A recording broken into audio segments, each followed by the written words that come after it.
Hello, everyone. I'm Carrie Linden, Communications Manager over at Snowbright Studio. Welcome to this game designer interview for Cozy Companion, our cozy games and fiction magazine published by Snowbright Studio. You can subscribe to Cozy Companion over at our website for all things cozy, including adventures, cozy mysteries, interviews like this one, and board game reviews conducted by our very own head of HR, Ryla, who happens to be a cat.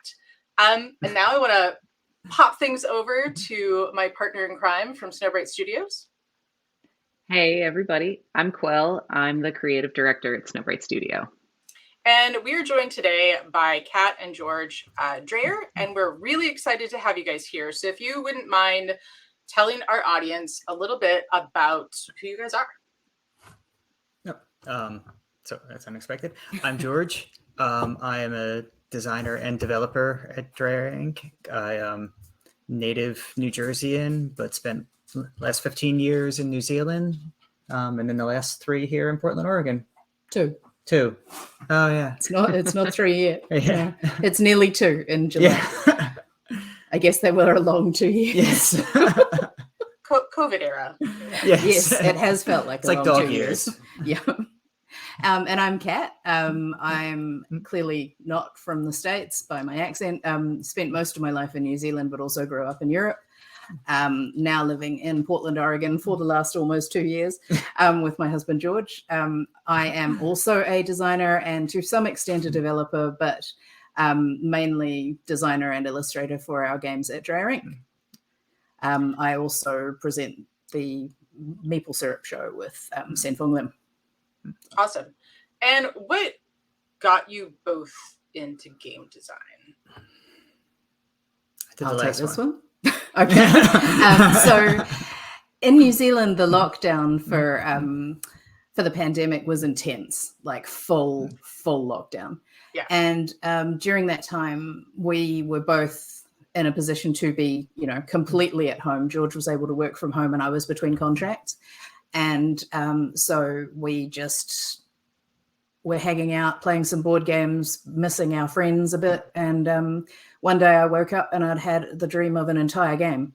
Mm-hmm. And I mean, this wasn't the first time I've designed games, but it was the first time that a whole game design just went ping. And I started thinking about how to get into modern board game design from there because my brain decided that was happening. And when your brain says so, you just have to. Did you finish that game? It's most of the way finished. I decided that it was, it's called The Valley. It's a very big game. It's too big to be the first game that you take on for this kind of project, which is why we've been doing smaller ones in between. It is fully playable. It needs a little bit of tweaking still. But yeah, all the art's done. All the art's done. Cool. Yeah. Looking forward to seeing it. I can definitely show it to you. It's actually, The Valley is how I first came across Snowbright Studios because I saw someone saying, and I've forgotten who it was who actually posted about it. It might have been Grace, saying we're looking for people from the queer community, BIPOC people, all of those sorts of things, less represented people who have a game that they're interested in getting published and who are struggling to get it published. And I was like, this is way out of my area of expertise. This game's too big. I can't publish this on my own. It's a 2 to 6 player game that takes about 2 hours to play. This is a big game. It's too big for me. So I got partway through filling out the form and then I decided that I just had to publish it myself. But I kept track of Snowbright from there. Oh, yay. So speaking of like The Valley, obviously we're connected on social media. So I get to see all the cool projects that you're working on. And it definitely appears that Drayer Inc. is very prolific with sort of like the ideas and the concepts that come up. So I guess my question is, we know that one of them came out of a dream. But what is the inspiration? Because I keep seeing all these lovely graphics that are tied to various different titles. So clearly there's a lot of inspiration out there for you. Where are you getting it? Where do you find like those sparks? So we both design games. We design them in different ways. I tend to have a little spark of an idea that just decides it's going to be a whole thing. So I have ADHD, and I just basically get involuntary hyperfocus, and it just happens. It hits me. I have to do the thing. I'm capable of putting it aside for a while, but eventually it starts to really push at my brain, and I will not sleep that night because I just have to get the thing out. So it's best if I just address it in bites. So I will get inspired by things like a passing sentence that someone says where I think, ooh, or a meme or a photo, or I find out about something that animals do in the wild and I think that's amazing. That's definitely a game, like BubbleNet, for example, which is inspired by something that some humpback whales specifically do. George's inspiration is different, isn't it? Yeah, I am. I'm gonna put it. It comes to me that there's a certain mix of like emotion and complication and constraint that I want someone else to feel. That's something that I've felt that's been important to me and that I think could be useful for someone else to feel. And then I go from there to finding the mechanics that might describe that. And the theme almost comes as like a third step once I've sort of crafted the way those mechanics generate that experience, at least for me. Do you find that both of your methods sort of mesh well with one another? Yeah. Sometimes. It's we often design games independently and then at some point share them across each other because each of our design approaches are pretty, because they're so separate, they can benefit from each other's influences. Generally, I have a game idea that just emerges and it comes out very formed very quickly. So I'll be like, oh, I have an idea for a game. I'll sit down and I'll write it in 15 minutes. And I've got like a rule set, basically. And maybe over the next week maximum, I will illustrate and create a prototype. So then it's in a position to be played. But as soon as it actually hits the table and we play it, so I play it a few times in my head before it really arrives. But once it's actually built, then George goes, what are you trying to do? And so he helps me fix the little bits, and because I know what the experience should feel like, right? But I don't necessarily have the maths right.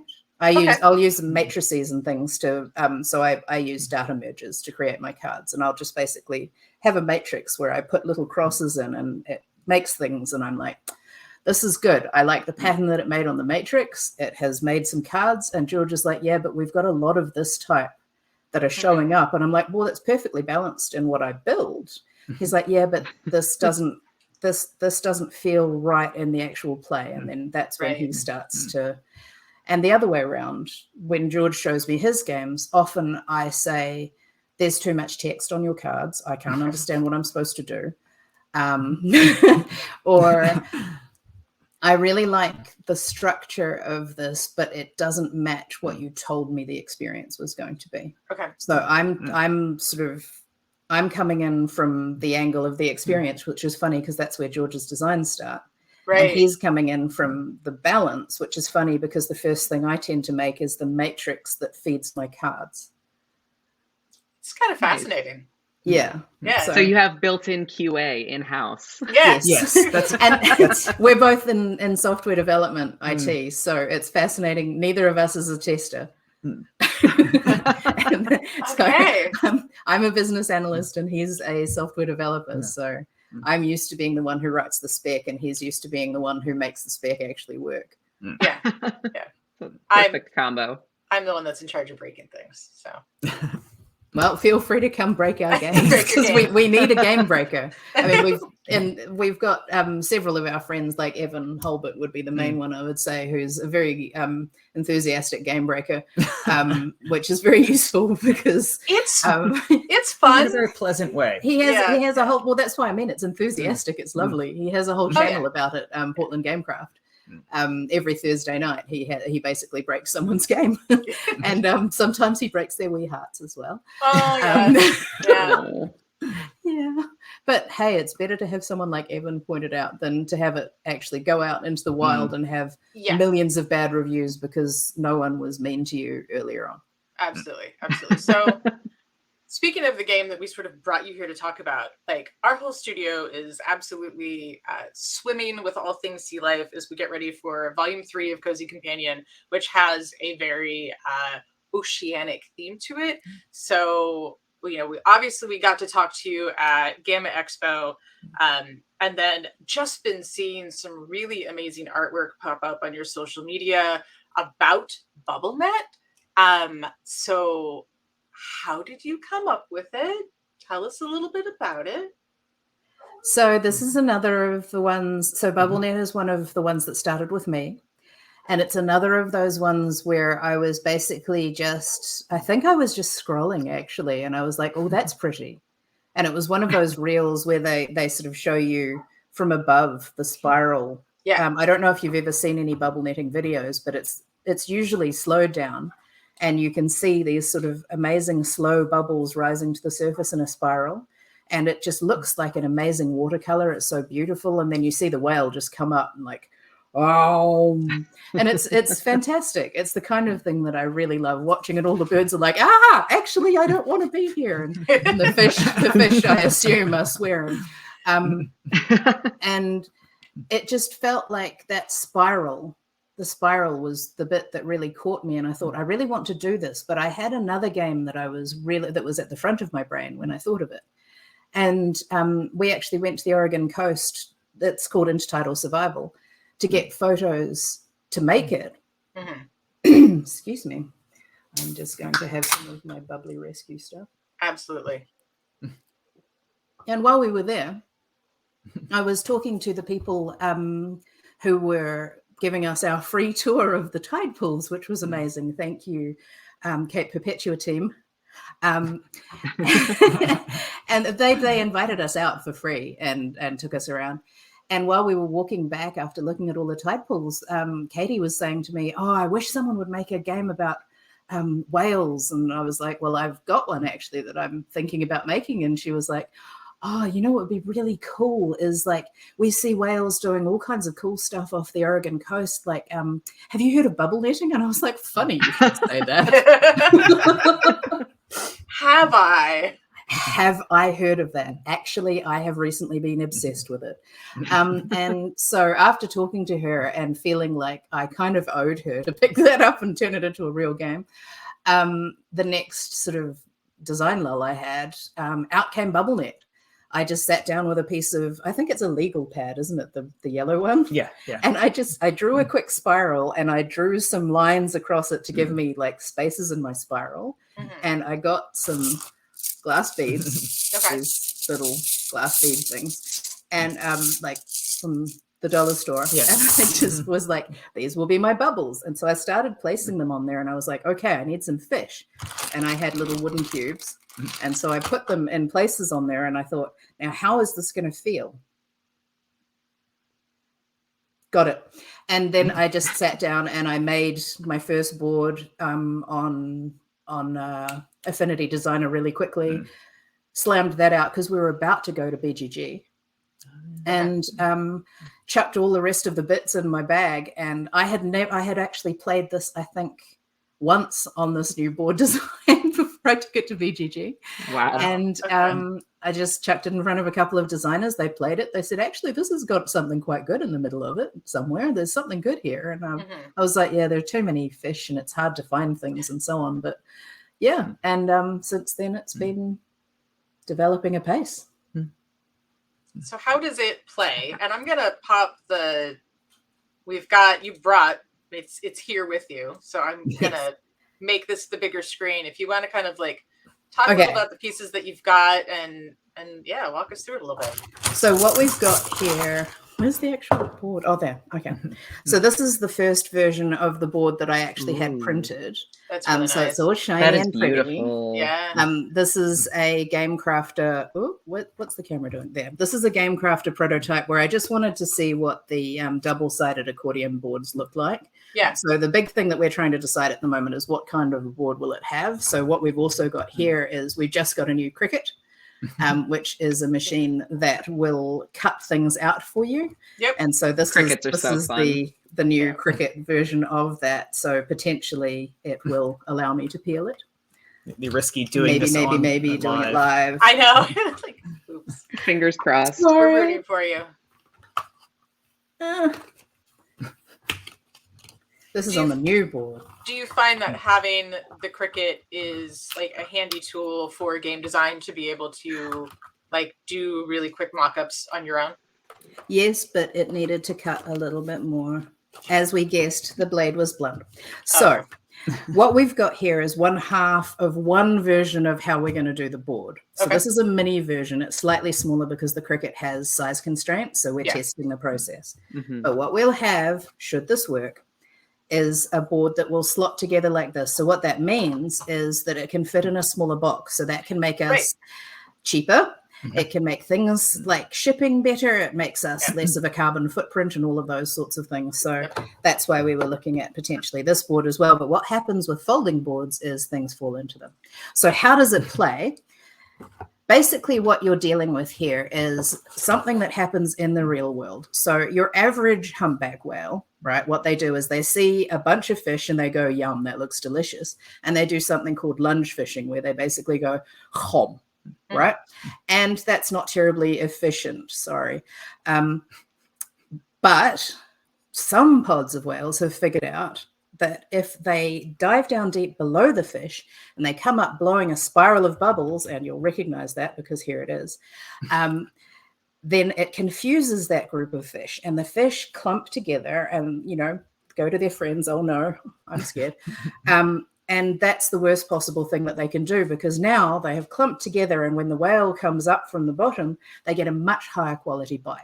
Right. That's what you're doing with this game. So what you're doing is you're placing bubbles. Maybe, if I can get them out of the bag, which is fighting back. So you place your bubbles on your chin, gradually driving the fish who sit here inwards. Right? Oh, very cool. And this represents your mouth. So the fish are here. As you place a bubble, the bubble drives the fish inwards, eventually into your mouth. And that means that you put them here in your belly. Right? So what you're doing is storing those there. And then you have two pod mates. And at the moment, these are just representative pod mates. They sit on one of the segments like this, for example, and they too will push any fish that are sitting there towards the middle. And then you get to eat those. Then what happens is the fish respond. So we've got a bunch of different ways of showing this. We've been trying all different. This was the first card design. Much better now. And these cards basically say which direction the fish will go in. So in this case, we have north, south, and east. If you have something blocking north, south, and east, then your fish won't move. And if you don't, out they go and they go out to sea. And the way that you win the game is by having more fish in your belly than have escaped at the end. It's very simple. I mean, that can be really handy. As somebody who used to teach, I taught middle school, and I taught self-enclosed, so I had all the subjects. But when you're dealing with, sciences, it's really with any subject. It's really cool when you can bring a game in that mirrors something that they're learning, because you've always got like some of those kids that get more out of it when they're playing through it, even though they don't, they might not realize that they're learning in the moment, and then afterwards they're like, oh, I get that. Like I see. I could definitely see this being, a cool addition to a biology or an ocean life, unit. So the Absolutely. simplicity there helps, because then it increases the amount of like the age range you can have involved in the game too. We had an 8-year-old who came and tested it at TokenCon, and I thought, okay, let's see how this goes. I had just watched him play a reasonably complicated game, so I thought, yep, he can probably get this.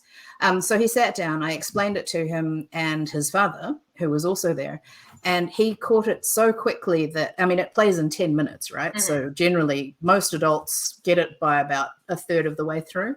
He got it within the first move, and he was correcting his father, so I just sat there and didn't say anything and let him teach the game to his dad. He thrashed his dad as well. They weren't supposed to be competing because it's not officially competitive, but he thrashed his dad. It was amazing. I was really impressed. And what was super cool was when he first sat down, he didn't know the points of the compass. Okay. So his dad made sure that he understood what he was learning, because we use the points of the compass as a reference. Yeah. to make it super easy. So hopefully you can see. Yeah. There we go.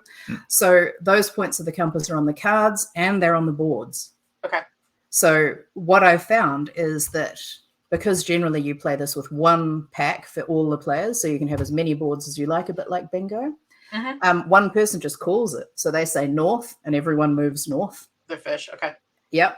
They say east, everyone moves their fish east one. It's super easy. And because they're marked on the board and on the cards, people are also learning their points of the compass. Not many people know the smaller increments, like north, northwest and west, southwest. And I made sure I got George to double check that I actually got them right because it's so easy to get those letters wrong. And No, that's so cool. That is cool. So like while you were designing this game, I see you have like a couple different drafts of like your cards that you've done. What were some of your key like game design steps that went into making a game like BubbleNet? So the first thing that I wanted to do is make sure that I mapped the boards to the cards and the cards to the boards. So the first part I put in there was this sort of these rays, which you can see on the earliest version here, like so. And the fish are obviously super detailed, not. They are, 20-second fish. And I was actually very surprised when we were at TokenCon that I hadn't thought of this myself, because the cards are portrait, but the boards are landscape. And someone was like, why don't you just make them landscape? I was like, oh, yeah. So the next lot of cards that we made, which is hopefully these, yes, yay, were landscape. Okay. Very cool. Getting this camera situation, I'm not doing well. Do you want to try? I think we're fine. It's going the wrong way for my brain. Yes. There you go. Thank you. And then George was like, why don't we just make them round? Why don't we have a round board and round cards? And I'm like, oh yeah, it's even better. So that's why we're at the round board situation here and the round cards. Okay. I'm not sure how that's going to feel for people. Possibly they actually need the references of the rectangle. So that's something else we're going to test. See whether the circles actually end up being something that are, I can't figure out where the top is. Right. Or not. So that's basically been the process. We try something, we throw it at people and we see how they do. And TokenCon was spectacular for that. So we haven't done very many booths. We've done very many craft stores. I have sold at craft markets for about 15 years. So I'm super experienced with that. No idea what games are like, what game conventions are like. So we went to a little one. We thought it would be quiet and easy and not too challenging. They're busy. We didn't get to stop. Yeah. We had people queuing behind the people who were playing, behind the people who were queuing. There were more people. We had extra copies because we just had like test copies that we'd printed out. We had extra copies going to other tables so that people could play. Yeah. And it's a 10-minute game. So it didn't, but and I think there's a lesson there. Like if you're new and getting into board gaming, or if you live in the middle of nowhere, pick something that's solo or pick something with a quick play time so that you can make the maximum use of the people who could play your game. Because everyone has 10 minutes. They may not have 45 minutes to an hour, but 10 minutes, sure, someone will sit down. And that's what we learned from our very first convention, which was WellyCon, where we took, it was actually mini WellyCon in Wellington in New Zealand. We took the Valley to that. Okay. And the Valley at the time was massive. It was even bigger than it is now. It was not massive. A 10-minute game. Absolutely not. We thought, well, we want to test the second phase, which has been completely cut now. We just thought we'll just test that bit. And we only actually managed to get one person to play that with us. And it took over an hour for just that bit. Okay. And we're like, we've got to have a short version of this game to test with people. We've got to do something more accessible. And so when we thought, we're going to do TokenCon, we thought, well, BubbleNet is about 10 minutes. Let's get BubbleNet made. And that's how we decided. We thought, we'll just test it. And people loved it. Like they wanted to buy it there. So we thought, well, this is our Kickstarter. That is great. And the 10-minute playtime is such a draw. I love the like quick pickup game like that. Yeah. Just, doing a little like diffusing game after, like dinner or whatever. Palate That's so nice that cleanser. yeah, I love that. And the other nice thing about the game too that I've noticed is there's so much art that is just gorgeous. I really love everything that you've been doing for the game. It looks absolutely beautiful. Thank you. I know you do a So lot of the art, right? yes, Yep. yes, I do. Yeah. So particularly thank you, because I know that you know what you're saying. So Absolutely. Yeah, as an artist, I absolutely love the look of the game. So tell me a little bit about your artistic process. So what I did making for it. this is I actually taught myself watercolor for this series. I've never used watercolors before, and I've always wanted to. Oh my But gosh. I'm really bad at digital coloring because, okay, so most of my life I've drawn with pencils and pen. And when I painted with acrylic house paint because I used to sell paint, and so I could get the samples at staff. So I had this massive selection of like house paints that were all acrylic. Watercolor doesn't make sense to me because I'm used to really like laying on the color, right? And watercolor is letting the white through and letting the colors, basically the luminosity of the colors, pick that up from the white behind them. And that's completely foreign. So I was like, okay, well, I can't do it digitally at all. Like, this is not working. And so I decided, okay, well, we're going to go for a walk at Hoyt Arboretum and learn basic watercolor technique as part of that. So we went along to that and we painted pictures of leaves, and George did really well and I did terribly because George also paints miniatures and he's used to that thin coat situation. Yep. I could not do the thin coat. I just wouldn't. I was like, no, I want more color. I want more color. And it dried and it was super dark. And I was like, oh, I see. So that was part of it. And the other part was I generally draw with vectors. So I draw on my computer. I sort of trace. It's not actually tracing, but I use the outlines and pick up the colors and shades and things like that. And then I start to muck around with it and change things. So like now that I've got a fin, I'm going to rotate it and do things. And because I understand the anatomy of the animal, I can move around what I've got until it's doing what I want it to do. So I did a horrific jaw this is how it opens kind of. I'll show you. That's horrible. It's really scary because it was just a quick mock-up and I was like, but it was so funny. I put it in the video. It's like, nice. But yeah, the process was pretty much draw them on the computer, print them out, paint them with the watercolor, cry because it didn't work, do another one, eventually scan it, slot it back into the vector outline so that now it's its own little thing and I can move it around, and then move it around until I'm happy with it. That is awesome. I'm so impressed that this was your first watercolor. You could have fooled me. Thanks. Yeah. This was part of a series.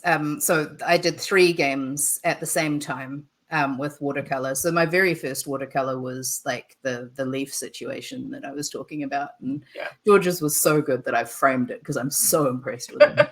And mine is there somewhere. But yeah, I actually had a series of 3 games. And so I was illustrating and painting them all at the same time. And this is the one I think that came out best. The other one was about mushrooms. We like mushrooms. We know. We had a whole volume of Cozy Companion about mushrooms. Quill and I were talking in the office earlier, and I was saying how the art, especially like the background, reminds me of like batik textiles, which I just thought it was really cool.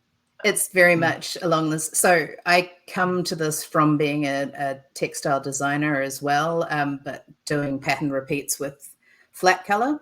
Yeah. And so trying to get some of that, I was actually thinking along those lines. I want it to feel like a fabric that feels like water rather than actually make it look like water. Yeah. Because I don't have the skill yet to paint water that looks like water, but I can do that. So calling it out as batik is absolutely bang on. That's where I was first time I shooting. saw it, I was like, oh, this is what this feels like. So you captured that, I think, beautifully. Yeah. So BubbleNet, you said a couple times that it's coming to crowdfunding. Can you give us a little information about, like, where's it going to be? How can people follow you? When should they expect it to, like, go live? Like, how do people stay connected to BubbleNet as it gets closer to its launch date? So we have a Facebook group under Drayer Inc. So if you go to the Drayer Inc. Facebook page, you will be able to find it, or you can just look up the BubbleNet game group on Facebook. It's a public group. I post in there every now and then showing people the stuff that we're doing. You will also be able to find there the link to the pre-launch on Kickstarter for our game. We're currently still going through the quotation process and figuring out exactly how we want things to work. So one of the ways that we're going to determine those final decisions is at Origins in a couple of weeks. Okay. We will be in the Origins Unpub. We are in B, C, E, and F, I think, which is like Thursday afternoon, Friday, maybe morning, and then both of Saturday. I'm not entirely certain that those are correct because the letters are a weird way of remembering it, but we have got all of those events on our Drayer Inc. page as well.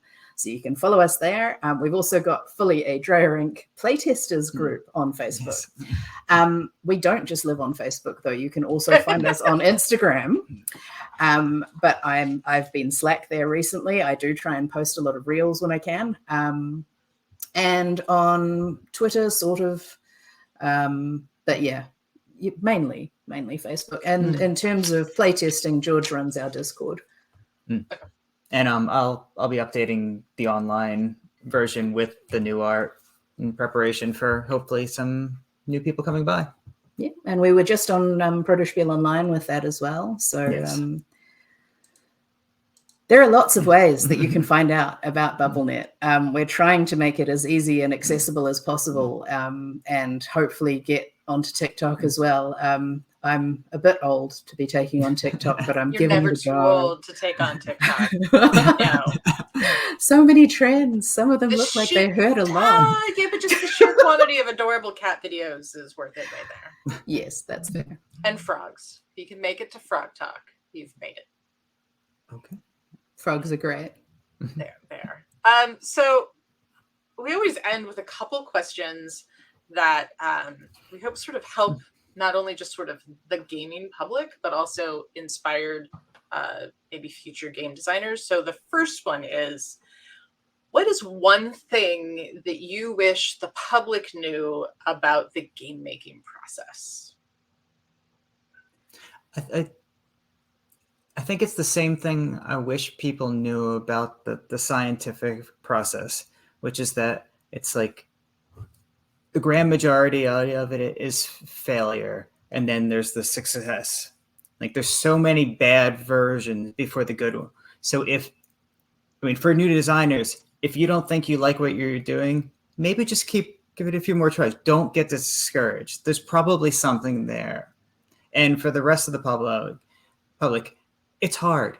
And it can be difficult on a lot of days. So it's not just I had an idea and then Yeah, I think for me personally, it would be the reason that people who are creative are so upset with AI is that it makes it look like this stuff is so easy, and it's not.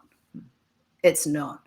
For some of us, we work fast, but that doesn't mean it's easy. It's based on our experience. It's based on our skill sets. It's based on all of those sorts of things that have taken us decades. It's not easy, and it doesn't pay well. And please pay your artists. Yeah, thumbs up from cool over there. Yes.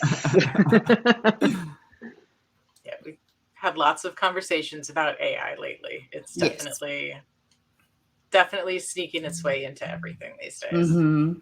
So then the last question, sort of for everybody, is like, what is one piece of advice you would have for somebody who is brand new to game design or who is like really wanting to kind of get into it? or thinking they want to get into it. Do it. Get it onto the table. No, really, because new designers tend to be like, oh, maybe I'm not good enough. Maybe this game's not ready. Of course it's not ready. And you're new, so of course you're not good enough. That's okay. You don't have to be perfect. The game doesn't have to be ready. In fact, most prototypes don't get to the I'm actually quite a good prototype stage for literally years. Just get it out of your head and onto the table and show someone and play it, and it won't work, and that's okay. And then keep working on it, and eventually it may or may not work, but you will have worked through it and you'll have learnt stuff. And then the next time you'll be better, and the next time and the next time. Just start. For me, I would say when you play games with a plan and a purpose. Because now you're designing games, and you should be looking at you should be having fun. But this is an opportunity for you to not pick things apart, but recognize what made an experience what it is, and then that's something you can take back into your life. Yeah. I think it's games great for study. Yep. Yeah, I think it's a great piece of advice. I know that the more that I've spent, either just working in the games industry, it's completely changes how I experience playing games, or even looking at boxes of games.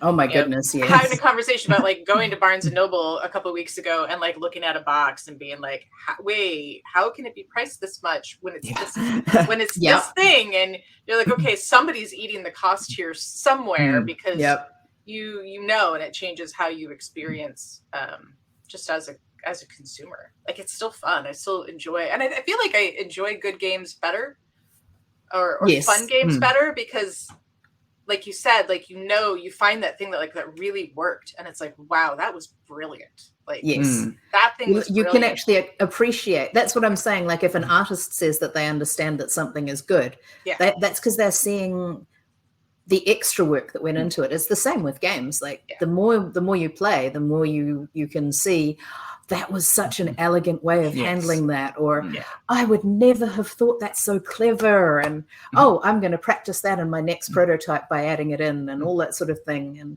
you find solutions as well, which is really exciting. Like, that's how I could do this. And it's not copying it necessarily. It's just inspired. And I mean, honestly, if you're copying a little bit from another game while you're learning, sure. So before we leave, I know there's other places that people can find you. You talked about maple syrup? Maple syrup? Maple syrup. Yeah, the Maple Syrup Show. Yes. So I'm a co-host on that show, which is a weekly live show about board game design. Well, it's tabletop design, but we've got a lot of peripheral stuff as well, lots of guests, all kinds of cool things like that.